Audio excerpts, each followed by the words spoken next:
नमो नमः। आज हम अपनी इस वीडियो में शारदा संस्कृतम भाग 7 का सप्तमा पाठ अर्थात 7वां पाठ सुभाष चंद्र करेंगे। तो आज हम इस पाठ में सुभाष चंद्र बोस के बारे में जानकारी प्राप्त करेंगे। नेताजी सुभाष चंद्र बोसस्य जन्म 1897। ये देखिए सप्तनवति अधिकम अष्टादश शतम, इसका मतलब है 97 अधिक। इसको आप इंग्लिश में 97 कहते हो। सप्त माने 7, नवति माने 90, सप्तनवति हो गया 97। सप्तनवति अधिकम 97 अधिक किससे? अष्टादश शतम 1800 से, अर्थात 1897 तमे वर्षे ईस्वी में जनवरी मास की त्रयोविंशति दिनांके 23 दिनांक को उड़ीसा के कटक नगर में अभवत हुआ। नेताजी सुभाष चंद्र बोस का जन्म 1897 ईस्वी में जनवरी मास की 23 दिनांक को उड़ीसा के कटक नगर में हुआ। तस्य पितु नाम जानकीनाथ बोसः, उनके पिता का नाम जानकीनाथ बोस, मातु नाम च और माता का नाम प्रभावती देवी आसीत और माता का नाम प्रभावती देवी था। उनके पिता का नाम जानकीनाथ बोस और माता का नाम प्रभावती देवी था। तो इसी के परिचय, अभी तो बहुत 2 ही पंक्तियां हैं, तो देख लेते हैं। नेताजी सुभाष चंद्र बोसस्य जनवरी मासस्य उड़ीसाया तस्य पितु मातु, सब में क्या है? षष्ठी एक वचन।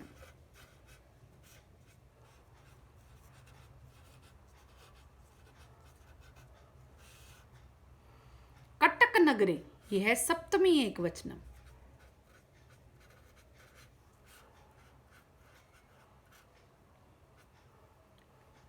आसीत, यह है अस धातु का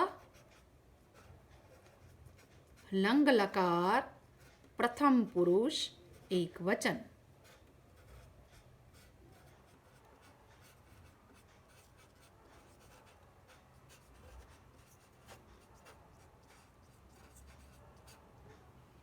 अब आगे चलते हैं। अभवत का भी इसमें देख सकते हो। अभवत में बस धातु भू हो जाएगी, बाकी यही रहेगा लंग लकार प्रथम पुरुष एक वचन। सुभाषस्य प्राथमिकी शिक्षा कटक नगरस्य एकस्मिन् आंग्लीय विद्यालये अभवत्। सुभाष की प्राथमिकी शिक्षा, जो प्राथमिक शिक्षा थी, कटक नगर के एक अंग्रेजी विद्यालय में हुई। सुभाष की प्राथमिक शिक्षा कटक नगर के एक अंग्रेजी विद्यालय में हुई। तत्र आंग्लीय छात्राणां संख्या अधिका आसीत्, वहाँ अंग्रेजी छात्रों की संख्या अधिक थी। अतः इसलिए वे सर्वदा हमेशा भारतीयों का अपमान कुर्वन्ति स्म करते थे। इसलिए वे हमेशा भारतीयों का अपमान करते थे। परंतु स कदापि तेषां समक्षम न अनमत, परंतु वह कभी भी तेषां उनके समक्षम सामने नहीं अनमत झुके। स्वाभिमानेन च, और स्वाभिमान से, तत्र वहाँ अपठत पड़े, परंतु वह कभी भी उनके सामने नहीं झुके और स्वाभिमान से वहाँ पड़े। तत्पश्चात स कोलकाता नगरस्य प्रेसिडेंसी महाविद्यालयात् स्नातकं परास्नातकं च परीक्षाद्वयं प्रथम श्रेण्याम उत्तीर्णवान। इसके बाद उन्होंने कोलकाता नगर की, कोलकाता नगर के भी कह सकते हो क्योंकि महाविद्यालय है, कोलकाता नगर के प्रेसिडेंसी महाविद्यालय से स्नातक और परास्नातक दोनों परीक्षाओं को प्रथम श्रेणी में पास किया। इसके बाद उन्होंने कोलकाता नगर के प्रेसिडेंसी महाविद्यालय से स्नातक व परास्नातक दोनों परीक्षाओं को प्रथम श्रेणी में पास किया। अब स्नातक क्या, बीए परीक्षा को आप स्नातक कह सकते हो, और परास्नातक पोस्ट ग्रेजुएशन को कहा जाता है। एमए वगैरह जैसे बीए के बाद किया जाता है तो उसको कहा जा सकता है।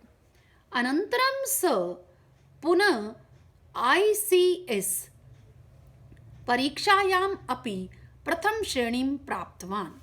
इसके बाद उन्होंने फिर ICS परीक्षा में भी प्रथम श्रेणी प्राप्त की। तस्य पितु इच्छा आसीत्, उनके पिता की इच्छा थी, यत् कि सुभाषः उच्चाधिकारी भवतु, कि सुभाष उच्चाधिकारी बने। परम सुभाष आंग्ल शासकै प्रस्तावितम उच्च पदम न स्वीकृतवान, परंतु सुभाष ने अंग्रेजी शासकों के द्वारा प्रस्तावित उच्च पद को स्वीकार नहीं किया।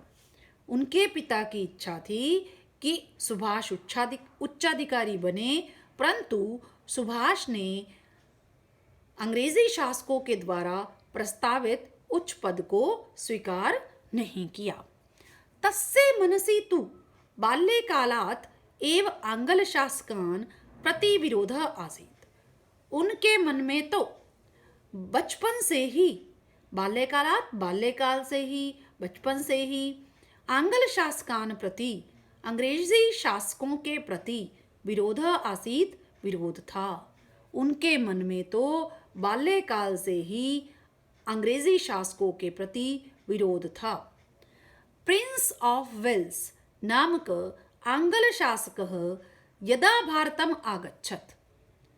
प्रिंस ऑफ वेल्स ये नाम है, नाम के अंग्रेजी शासक, यदा भारतम आगच्छत् जब भारत आए, तदा तस्य विरोधाय जना गृहात् बहिः आगच्छन्, तब उसके विरोध के लिए लोग घर से बाहर आ गए।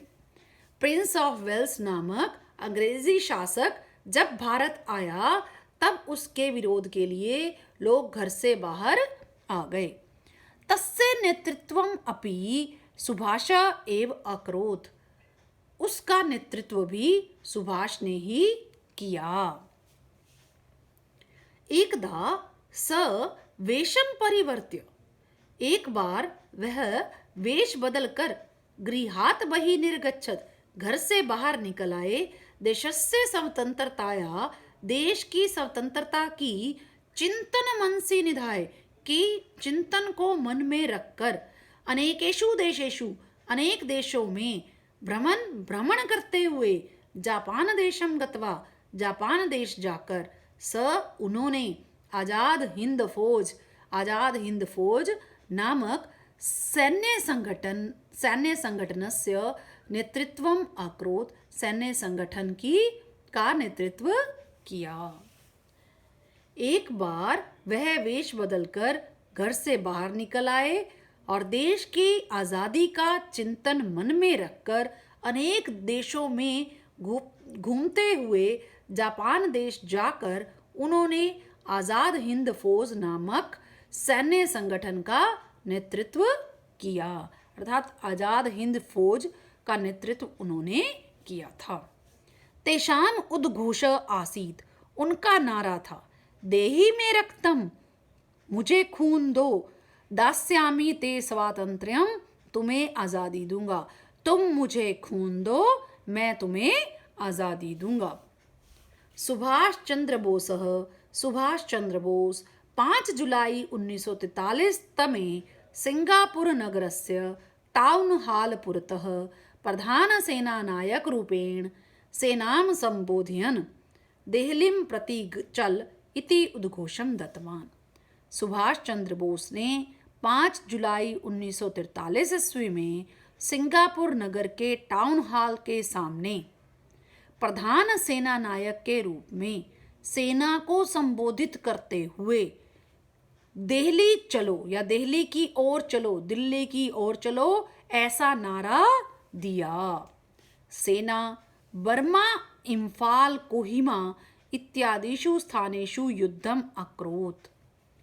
सेना ने बर्मा, इम्फाल, कोहिमा आदि स्थानों पर युद्ध किया।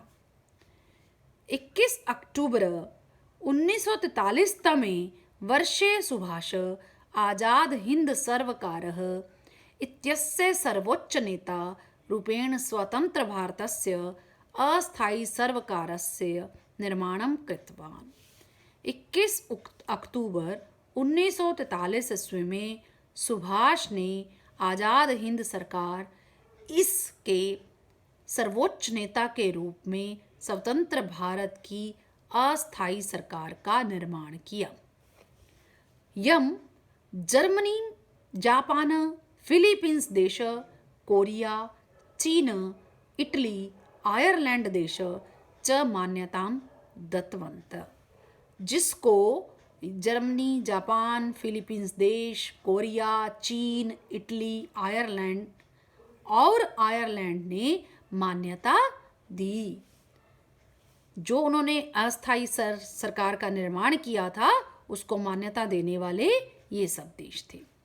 धन्या स्वतंत्रताया साधका ये शाम संघर्षेण, धन्य है स्वतंत्रता के ये साधक, ये शाम संघर्षेण जिनके संघर्ष से वयम हम सब अद्य आज स्वच्छंदम विचराम स्वतंत्र घूमते हैं, जीवाम च और जीवित रह रहे हैं।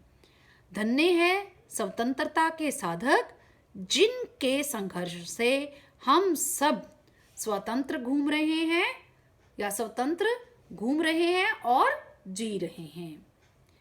जयतु हिंद वंदे मातरम, हिंद की जय हो, वंदे मातरम भारत माता की वंदना करता हूँ। तो ये भी हमारे क्या हैं, उद्घोष हैं।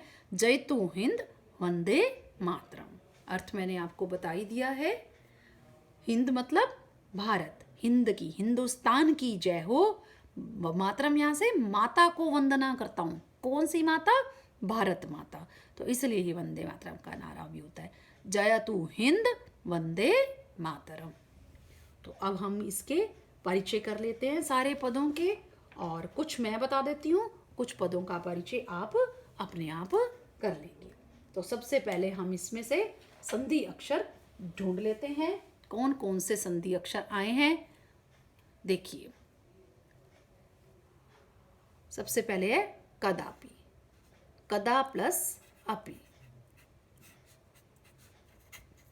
दीर्घ संधि है, आ और अ मिलकर आ बन जाएगा, इसलिए दीर्घ संधि हो गई। उसके बाद है इत्यस्य, इति प्लस अस्य। इति किसके लिए है? आजाद हिंद सर्वकार के लिए। इति अस्य, इसके। और इसी तरह से है इत्यादिषु, इति प्लस आदिषु।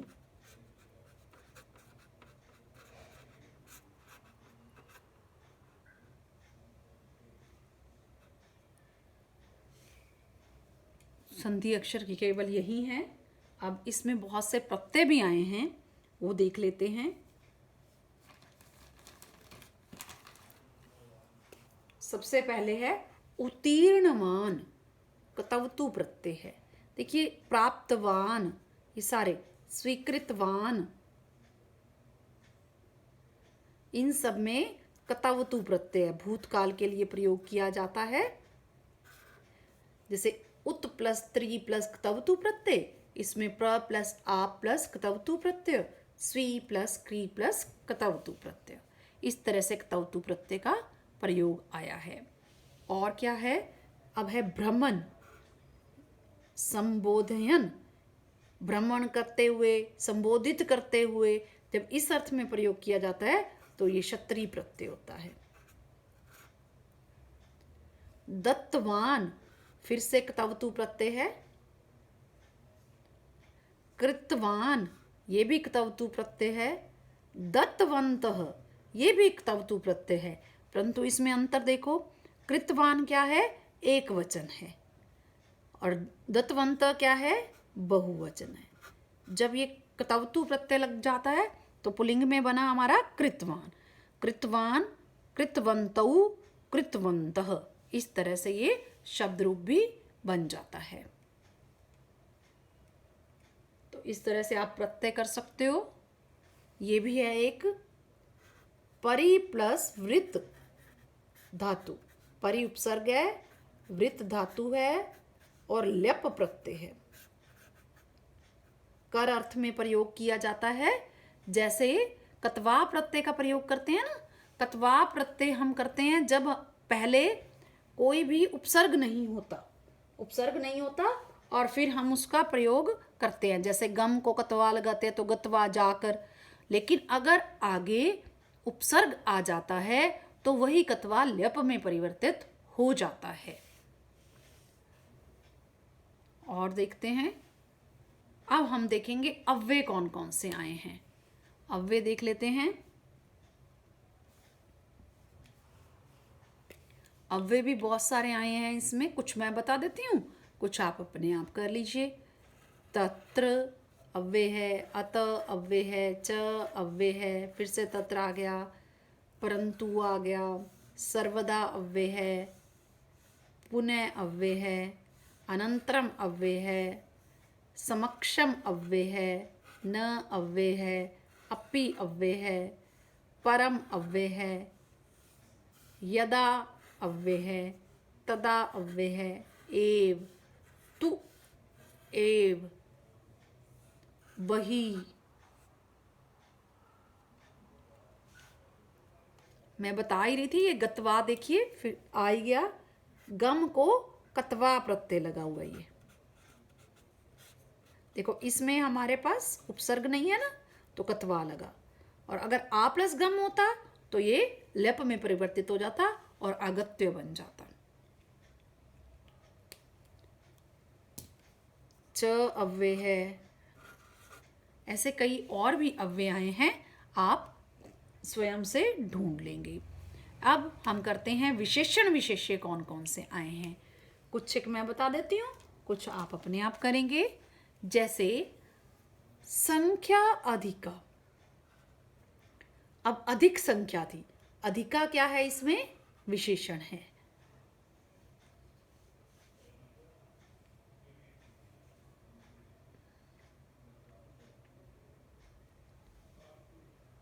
धन्या साधका, ये विशेषण है और ये विशेष्य।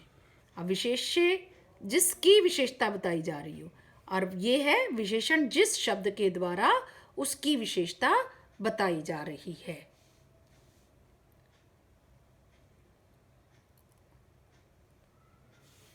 और देख लेते हैं, प्रस्तावितम उच्च पदम, प्रस्तावित उच्च पद, तो प्रस्तावितम यहां पर क्या है, विशेषण और ये विशेष्य। देखिए इसमें और भी बहुत से चीजें हैं, जैसे पुरतः भी मेरे को अभी दिखाई दिया, ये पुरतः भी क्या है, अव्यय है। एक और प्रत्यय दिखाई दिया मुझे यहां पर, देखिए निधाय, ये क्या है, नी प्लस धा प्लस ल्यप। नी उपसर्ग है, धा धातु और ल्यप प्रत्यय है। वैसे तो आपको हर पद का परिचय पता होना चाहिए, एक एक शब्द लेते जाइए और आप बताते जाइए। और जैसे इस तरह से करना है, सुभाषस्य क्या है, पुल्लिंग है, षष्ठी है, एक वचन है, ऐसा। अब प्राथमिकी शिक्षा, अब इसमें क्या है, इसमें विशेषण विशेष्य है, प्राथमिकी विशेषण है और शिक्षा विशेष्य है। फिर कटक नगरस्य का क्या है, षष्ठी एक वचन है। इस तरह से आपको सारे शब्दों का पद परिचय पता होना चाहिए, और कोई भी कठिनाई आए तो आप कमेंट करके पूछ सकते हो। धन्यवाद।